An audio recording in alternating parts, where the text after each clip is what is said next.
monde, j'espère que vous allez bien. Je suis contente de vous retrouver aujourd'hui pour une nouvelle vidéo de mes coups de cœur. Je vais commencer par certains encens que j'ai pu découvrir sur la boutique en ligne de Corvucorax et que j'ai pu tester. Cette boutique est l'une de mes coups de cœur préférés. Je vais commencer par l'encens bâtonnet, celui-ci. Moi personnellement j'aime beaucoup, il dégage un parfum très doux. Ensuite j'ai pu découvrir aussi les 7 chakras en bâtonnet. Alors celui-là je le conseille pour les amateurs d'encens, l'odeur est très apaisante et qui reste tout de même plusieurs heures dans la maison.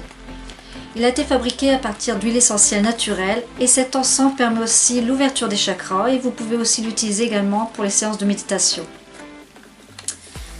Ensuite je me suis acheté aussi sur cette boutique il y a quelques semaines cette paire de boucles d'oreilles qui est l'un de mes coups de cœur favoris, les attrape-rêves que je porte actuellement.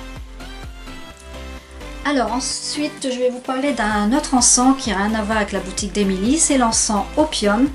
Alors là je fais un petit clin d'œil à ma petite Maïla, si tu passes par là ma belle, tu vois, moi aussi j'ai fait ma petite réserve. Cet encens franchement il est génial, il parfume, il embaume vraiment toutes les pièces de votre maison, et je l'adore. Alors, si cela vous intéresse de passer commande sur la boutique d'Emilie Corvucorax, vous avez le droit à 7% de réduction par rapport au code que vous voyez défiler sur votre écran.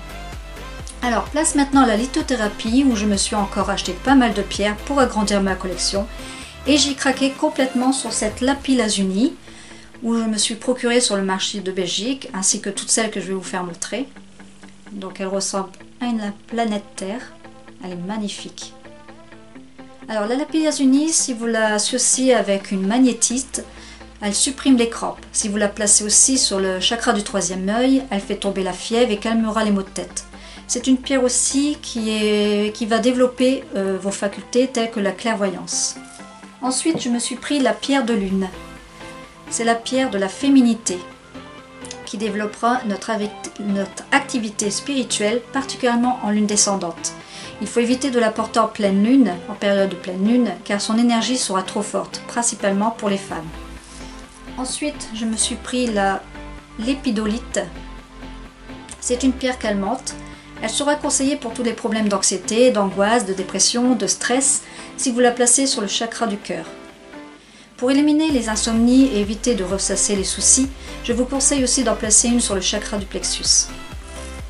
Alors ensuite je me suis pris la serpentine. Regardez ce beau vert, elle est magnifique. La serpentine c'est une pierre de protection contre l'influence d'autrui. La serpentine contient aussi beaucoup de magnésium et à ce titre elle sera particulièrement efficace pour le système musculaire. Vous pourrez aussi l'utiliser pour le mal de dos associé à une labradorite. Elle calme aussi les angoisses pendant les voyages. Ensuite, je me suis procuré une jade, aussi magnifique, un beau vert. Alors, le jade de couleur vert soulage les reins. Elle purifie les organes et favorise aussi l'élimination des déchets. Il est recommandé pour toutes les infections de l'appareil urinaire. Ensuite, je me suis pris la sélénite, oui, cherchez le nom. La sélénite, vous le posez sur le chakra de base, elle réalisera un centrage de l'énergie le long de votre colonne vertébrale, ainsi débloquant les nœuds au passage.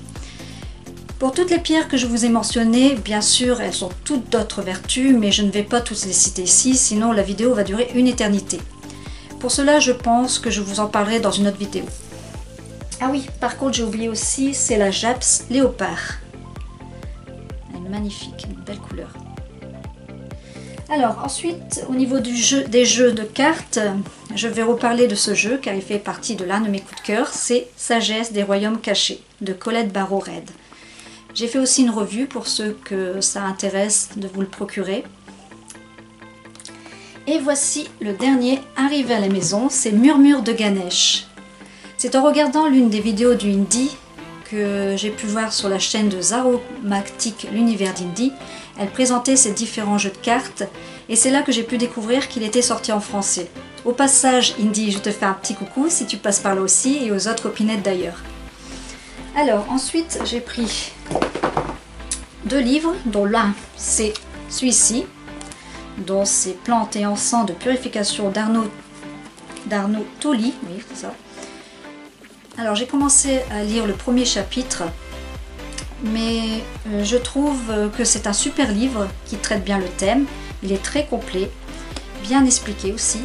Arnaud approfondit le sujet avec toujours aussi de clarté et un texte accessible à tout le monde. Ce que je trouve un peu dommage, c'est que j'aurais préféré avoir les images des plantes, car ce n'est pas toujours facile de reconnaître une plante simplement par le nom. Alors celui-ci il est à 14,95 €, mais je vous le conseille, il est super. Ensuite je me suis pris celui-ci, alors celui-là il est un peu lourd, hein. C'est le grimoire de l'apprenti sorcier. Il est à 29 €, regardez l'épaisseur. Alors celui-ci je n'ai pas encore eu le temps de le lire, mais j'ai pu tout de même le survoler. Ce n'est sûrement pas le meilleur livre de magie, mais en tout cas il est relativement complet.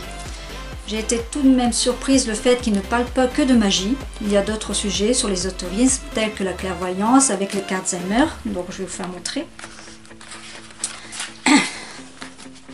Regardez.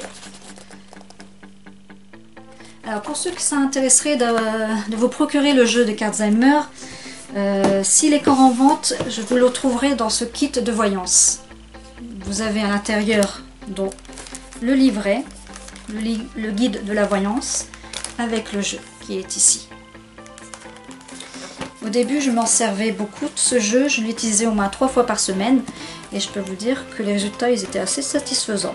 Bon, après je l'ai mis un peu de côté, j'ai voulu le réessayer il y a quelques semaines et là c'était même pas la peine. Alors en reparlant de ce livre, donc c'est le grimoire de l'apprenti sorcier, voilà. Ensuite dedans vous avez aussi, il parle des runes, ça parle aussi du tarot, spécialement du tarot de Marseille, si je le trouve, voilà je vais vous faire montrer, voilà. Maintenant, je vais vous parler de quelque chose qui n'a rien à voir avec ce que je propose sur ma chaîne, mais je peux considérer ça comme l'un de mes coups de cœur. Je vous laisse le découvrir ce que c'est. Voilà, ce sont des jeux sur PC que je télécharge, car quand j'ai un petit moment dans la journée ou le soir qu'il n'y a pas grand chose à voir à la télé, j'aime me poser et me vider l'esprit avec ce genre de jeu. C'est des jeux qui ont plusieurs thèmes, vous pouvez trouver sur les fantômes, le Moyen-Âge, sur la magie aussi. Vous devez résoudre des énigmes qui sont pour certains ne sont pas faciles à résoudre. Vous pouvez aussi avoir trouvé des objets cachés, c'est ce que je préfère dans ces jeux. Donc voilà, pour mes petits coups de cœur du mois d'octobre 2017, je vous embrasse et je vous dis à très bientôt.